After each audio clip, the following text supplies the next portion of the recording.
Hey, how's it going? I'm Justin, and I was an alcoholic for 20 years of my life. And now I decided to share my story, even though I was terrified to show my face on camera, afraid of all the judgment, and trying something new. It was terrifying. There's a lot of fear behind that. But I know there's a lot of people out there that are addicted to substances and alcohol and the dopamine hits and all the things the world has to offer that's tearing us apart. So I lost a relationship, my German Shepherd, who, as we all know, dogs can show unconditional love, and my job years ago, all in the same month. And that still wasn't enough for me to quit alcohol. I was that addicted. I knew I had a problem. I admitted it out loud, but I never wanted to stop drinking just because I loved the feeling and I loved chasing that feeling and the taste of it. And I was just that addicted. And I told myself, I'm just going to grow to be an old man and drink to the day I die. And that's such a toxic mindset, but that's the powerful grip that alcohol has on us. We just think life's gonna be so boring sober. I used to think the same thing. Like, who wants to be sober? Man, how boring would that be? I just can't imagine life without alcohol. And I'm telling you, have been on both sides of it. This side, the sober side, there's so much more freedom. Relationships with family members, coworkers, friends, and the relationship with yourself is a million times better. It's so great to just get to know yourself.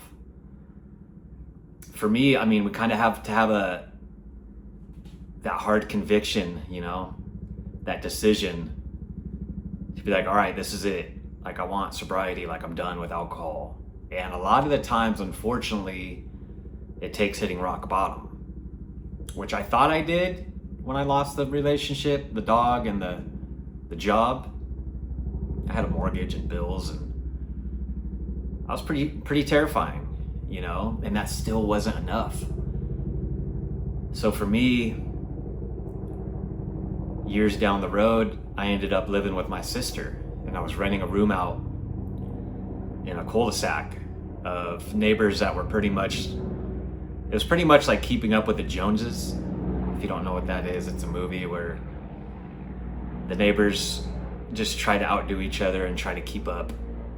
You got a big fancy house, and I'm gonna get a big fancy house. You got a nice pool, well, I'm gonna do the same, but I'm gonna up 1 years. So it's kind of that concept. So it was just a big party with these neighbors. Everyone was roughly around the same age. And, there's a lot of activities, cornhole in the court, just, music all the time. And it was just a big party scene. And I fell right into that. Already being an alcoholic, it was like times 10, just nonstop. And one night we were doing the typical night. Everyone's out in the cul-de-sac. You got cornhole, you got the music, you got a fire pit. Everyone's just having a grand old time, right? And we're doing, old fashions, and we're doing shots of Fireball. And you know how easily those, especially if you're an alcoholic, like, how easily those drinks go down. And I was absolutely hammered. And still under the influence the next day, up until about 1 or 2 p.m.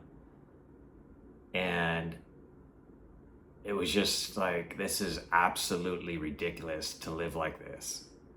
It was almost just embarrassing to feel like that. So one night, I was laying in bed at the room I was renting at my sister's house. And I was absolutely hammered. And like when you get to a certain point, and when you're drinking certain liquors, your mind just goes like to the darkest place ever. And that's what happened. And it was terrifying. And it was literally life or death in that moment. and I chose life.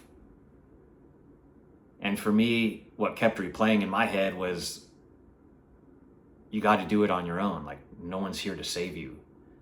Because I was always listen to, like motivational speeches from special force type guys, like anybody that's been through a lot in life and really pushed their body physically and mentally and really made it to a high level. That's the type of stuff that would resonate with me. And it mainly ended up being special forces doing the motivational speeches. And that one line always stood out to me. It's like, nobody's gonna come save you. And I just kept remember like playing that in my head over and over. And I was like, it was such a terrifying feeling, because deep down, you're thinking like, man, can somebody come save me?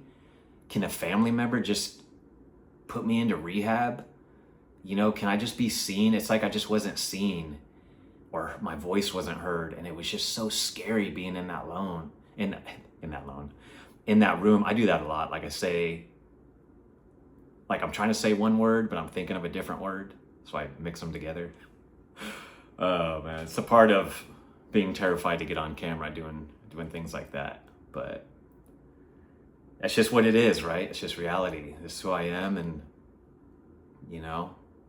I'm here to share my story, and hopefully I can help anybody that wants to break free from addiction. And anyway, so that night when I made the decision to stop drinking, like with conviction, I was like, all right, this is it. Like, I choose life. And that was it. The next day was extremely hard because your nervous system is shot. It's just so shocked that you did something so drastic, and it's painful. And you don't know what to do with yourself. Like, you can't sit still. You're just so used to that motion of drinking. And just for decades. It's crazy. So I just kept drinking water. Just kept drinking water like it was cocktails going down, but it was water. And eventually got through it. And one of the first things that really helped me was a series called Rewired by Joe Dispenza. If you don't know who that is, look him up. He's on YouTube, but he's on the Gaia app as well. I think it's a paid app. But yeah, it's called Rewired, and it teaches neuroscience and epigenetics and quantum physics, and it pretty much teaches you how to rewire your brain and break away from old habits and create new intentional habits that will lead into a great future. And it was so over my head at first. It was so technical. And I was like, oh, what is this? And I just turned it off, and I was like, no, okay, give it another chance. And I did. And I pretty much played it like nonstop. I just binge watched it. And I felt like I was cheating on a test. It's almost like somebody had given me all the answers to a test.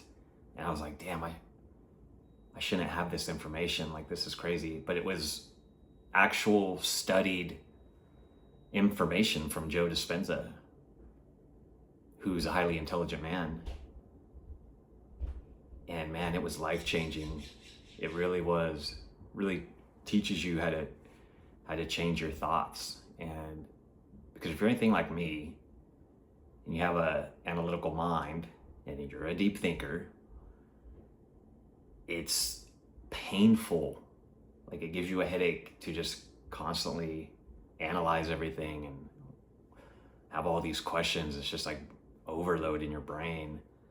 And I remember after I watched that whole series, I started doing doing all these small steps you're supposed to do throughout the day that he talks about. And I will never forget the day my mind was just clear, no thoughts. And I was like, wow, this is what peace feels like. And it just gave me so much more freedom and mental clarity. It was amazing. So I'm here for anybody that needs support, because I know what it's like to feel all the feelings. I know what it's like to have anxiety. I know what it's like to have the panic attacks. I never really had that growing up, but I have felt that in the recent years. And it's not enjoyable whatsoever. I've been in the fetal position, you know, thinking like this is it from a severe panic attack. But I don't take any medications. And, you know, I get through it all mentally. And if I could do it, you guys can do it.